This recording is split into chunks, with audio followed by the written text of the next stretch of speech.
April 1865, Lincoln's night at Ford's Theater doesn't end with applause. It ends with one of the history's darkest headlines. Lincoln is then carried across the street to a boarding house where doctors do everything they can, but by dawn, the 16th president of the United States is gone. And here's where things get wild. His body is returned to the White House, not just for mourning, but for an autopsy. Yes, the first presidential autopsy happened not in a morgue or a hospital, but in a White House bedroom, the northeast corner guest suite once nicknamed the Prince of Wales Room. Surgeons examined the wound, retrieved the fatal bullet, and confirmed what the nation already knew. Autopsy findings? The bullet had entered the back of his head about 3 inches from his left ear, tore through the brain, and lodged above the corpus striatum. That's a good word. His eyelids and face were heavily bruised, his eyes bulging from blood pooling in the orbits. It was clinical confirmation of what no embalmer could ever hide. From there, the embalmers got to work. Embalming was still in its awkward teenage years in 1865, popularized during the Civil War, but hardly perfected. They injected Lincoln with arsenic-based fluid, shaved and dressed him, and hoped that would be enough. Spoiler, it wasn't. As the day passed, Lincoln's skin darkened, his eyes sank,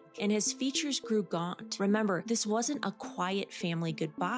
Millions of people were about to see him. So here's where it gets wild. The embalmers didn't just embalm him once. Because Lincoln's funeral was a cross-country tour, whispers began almost immediately. He doesn't look like himself anymore. People were concerned. So they packed a portable embalming kit and brought an embalmer along for the ride. Yes, the President of the United States had a personal glam squad of the dead. I want that job.